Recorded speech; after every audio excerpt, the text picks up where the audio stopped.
তো যেহেতু এই ভোলে বাবার এখানে জল ঢালার জন্য আলাদা তো কোনো কিছু নেই, জলের ব্যবস্থা নেই, তো পাহাড় থেকে যেই জল গড়িয়ে পড়ে সেই জল নিয়ে ভোলে বাবার মাথায় ঢালা হয়।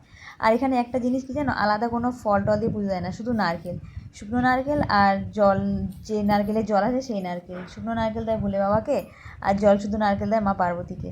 আর যে যার মতন ইচ্ছা তার মনস্কামনার জন্য সেই ধাগা বেঁধে আসে, তারপরে এই কী বলে এটাকে, মাথার চুন্নি, এটা বেঁধে আসে। তো আমরা যখন চলে আসলাম তখন দেখি একজন সিঁড়ির উপর বসে দুটো সাপ নিয়ে না হাতে নিয়ে খেলা করছে, তো দেখে এত ভয় লাগছিল।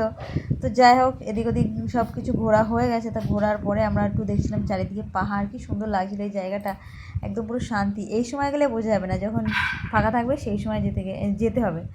আর আমরা তো ওই দিন থেকে চলে আসি, তো চলে আসার পরে আমাদের এখানে খেতে দিয়েছে প্রসাদ, খিচুড়ি, তারপর মানে পাঁপড় আর আলু সিদ্ধ আর একটা লেবু চাটনি, তারপরে পায়েস। তো যাই হোক, পুজো শেষ করে বাড়ি আসলাম, বাড়ি এসে শান্তি নেই, তারপর বাড়ি এসে আবার রান্না করতে হয়েছে দুপুরের জন্য।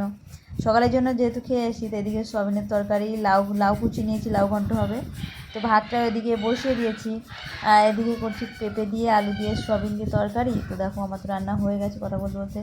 আর রান্না বান্না হয়ে যাওয়ার পর দুজনে একসাথে বসে খেয়ে নিলাম। তো আমার এই ব্লগটা তোমাদের কেমন লাগলো একটা লাইক কমেন্ট করে দিও। দেখা হচ্ছে ভিডিওটা।